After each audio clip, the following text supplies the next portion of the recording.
السلام عليكم البنات ومتابعين قناه مطبخ زهراء ام ياسين للطبخ الاصيل. ان شاء الله اليوم غادي نقدم معكم واحد البلاطو اولا 3 ديال الشكيلات ديال القرص اولا القريشلات بطريقه صراحه اللي رائعه وبسيطه. نتمنى ان شاء الله انها تنال الاعجاب ديالكم.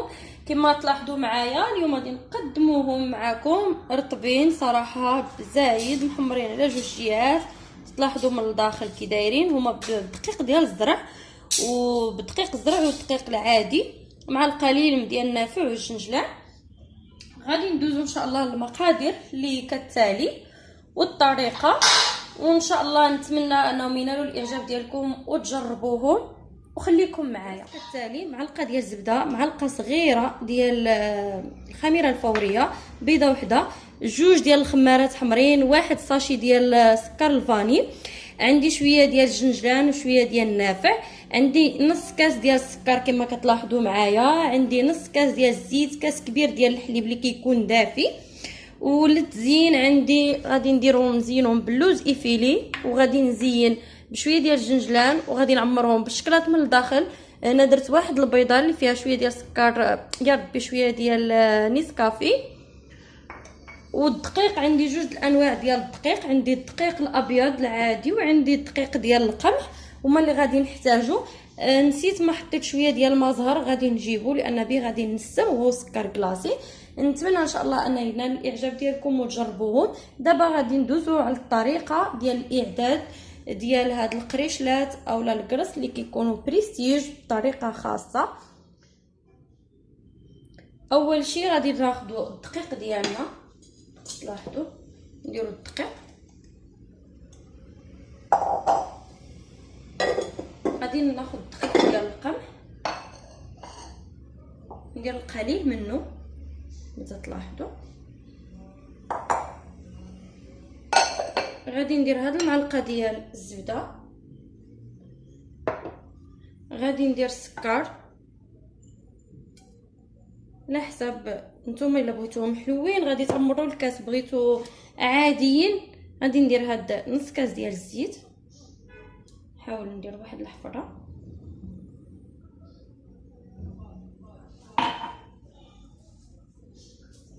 غادي ندير هاد البيضه في العجين، غندير الجنجلان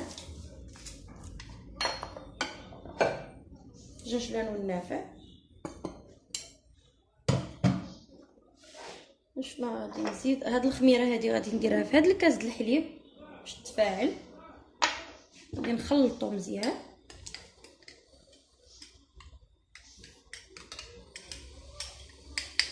نخليها حتى يتفاعل لينا الخمير.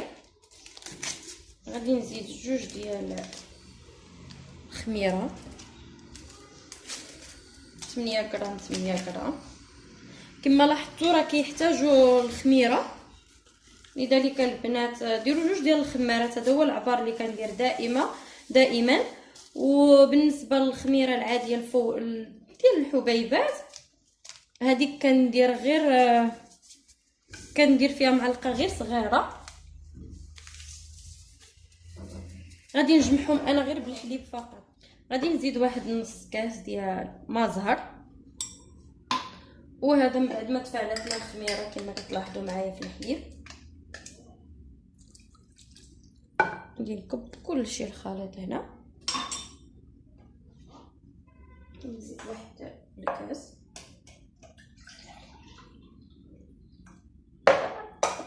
وغادي نبداو نجمعوا العجين ديالنا عادي، ما غادي يتكلف لينا لا دليك لا حتى حاجه حيت غادي يكونوا خفاف.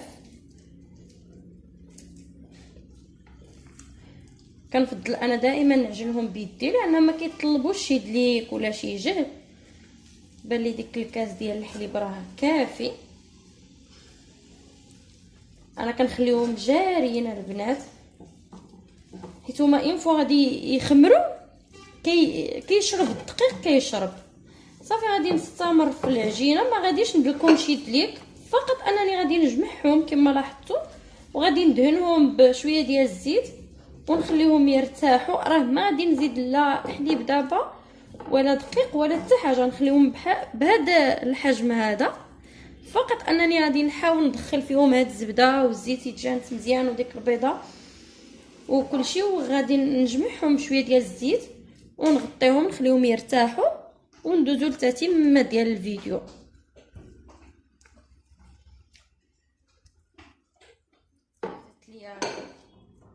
غادي نجمعها بشويه ديال الزيت كما كتشوفوا معايا، راه شرب ديك طالعين فيهم الخميره، كيجيو بحال هاد الشكل هذا، راه فيهم القوام ديالهم كما كتلاحظوا. غادي نزيدهم شويه ديال الزيت ونغطي عليهم بواحد المنديل ونخليهم يخمروا. من بعد ما خمروا العجين ديالنا مزيان تبارك الله، هانتوما كي خامر، نحاول نخرج منه الهواء اللي فيهم. راه الدقيق ديال الزرع ولا الدقيق الفورس راه دغيا كيشرب كما تلاحظوا، راه واخا تشوفوهم في النوبه الاولى خفاف ما تخلعوش منهم، راه بالعكس الكرز خاصهم يكونوا خفافين. انا غادي نقطعهم بحال هذا الشكل هذا كما كتلاحظوا، وغادي نحل وحده من الوسط. غادي نجيب ديك الشكلاط اللي عندي اللي هي حليت العجين، انا عندي غير هاد الشكلاط هذا، ما عنديش الشكلاط ديال البتيبان ما متوفرليش في الدار. غادي ندير واحد جوج ديال القطع، الا عندكم ديال لي بتيبان راه كان افضل.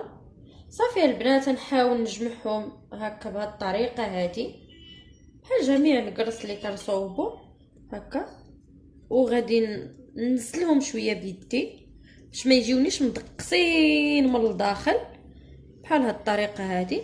غادي ناخذ واحد لاطه ديال الفران اللي كنكون دهنتها بشويه ديال الزيت، مبقاليش ديك الورق ديال الطبخ ولا الورق ديال الفران. ماشي كلهم غادي ندير فيهم الشكلاط، حيت انا قلت لكم غادي ندير 3 ديال الاشكال. هاد 3 ديال الاشكال، واحد ديال غادي يكون باللوز ايفيلي من الفوق، واحد بالجنجلان عادي كلاسيكي كما موالفين، وهذا اللي بالشكلاط من الداخل غادي نديروه عادي، وغادي نزينو يا بالكوك من الفوق يا بسكر ثقيل بودر تلاحظوا. وغادي نخليو مساحه بين وحده ووحده باش غادي يزيدوا يخمروا. هادي اللي مدهونه بالزيت وخليت بيناتهم اتساع فين غادي يزيدوا يخمروا. نكمل هاد الطريقه هذه، نكمل هاد الكميه اللي مازال ليا، وغادي نرجع لكم المره الثانيه او المره قبل الاخيره الطريقه اللي غادي ندهنوا بها. من بعد تقريبا شي 10 ديال الدقائق البنات الخمره الثانيه خمروا كما لاحظتوا، طلع معاهم الخميره مزيان. غادي ناخذ هاد البيض هذا اللي فيه نسكافيه وشويه ديال الخل، نحاول نصوبهم بهذا الشكل هكا. هادو اللي من هنا مع الطرف اللي كبار هما ديال الشوكولا اللي ما غادي ندير لهم حتى حاجه، نخليهم هكا. من بعد ما غادي يخرجوا عاد غادي نزينهم بشويه ديال السكر كلاصي. اما الشكل الثاني الاخرين هما العاديين اللي غادي نديرهم بشويه ديال اللوز ايفيلي. من بعد غادي يخرجوا غادي نديرهم شويه بالناباج ونقدموهم لكم بالصحه والسلامه. واللي كيشوف الفيديو عاد اول مره كنقول ليه ارجوك ثم ارجوك دعمنا بالاشتراك باش القناه تكبر وتوصل لواحد العدد اللي يبقاو يتزادوا المتبعين ديالنا ويزيدوا لي لايك ويزيدوا التعاليق فضلا منكم. واللي ديجا مشترك يدعمنا غير بلايك وبتعليق زوين. وشكرا كثيرا على الدعم ديالكم الصراحه اللي رائع، لان يعني بلا بيكم ما غادي نسواو والو صراحه.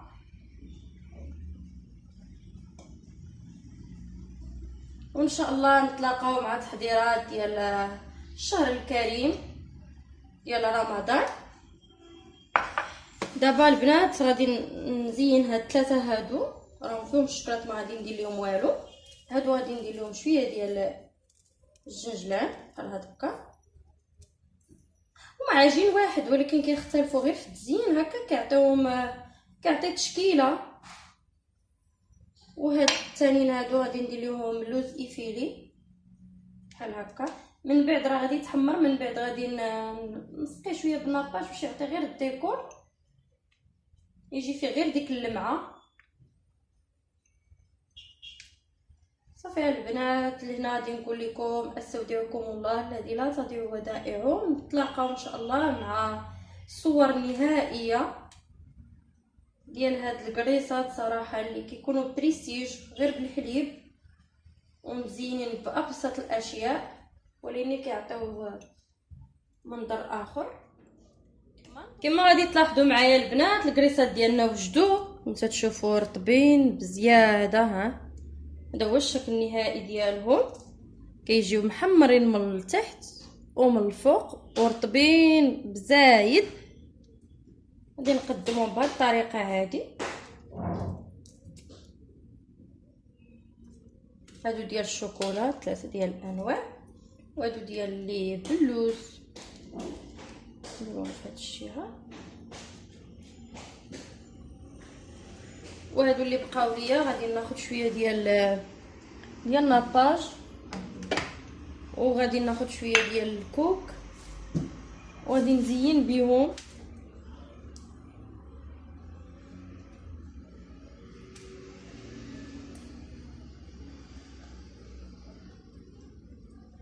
كيجيو بصراحه رائعين من الداخل، والمذاق ديالهم زوين، كيجمع ما بين ما زهر وسكر الفاني.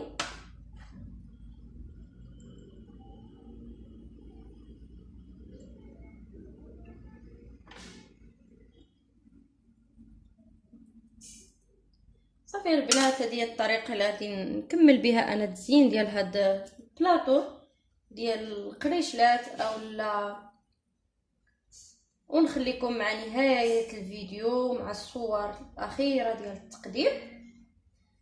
وشكرا كثيرا على الدعم ديالكم وعلى التشجيعات ديالكم الرائعه. ونولي عاوتاني نكررها، اللي كيشوف الفيديو عاد اول مره ما يبخلش عليا بلايك وبالاشتراك.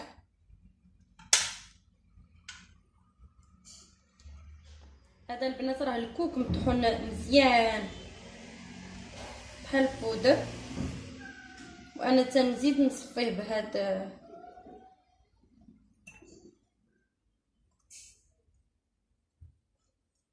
وكنكون وصلنا لنهايه الفيديو، وهذا هو الطريقه اولا لي بلاطو اللي صوبت معاكم ديال الكريسات اللي كيكونوا بريستيج بحال هاد الطريقه.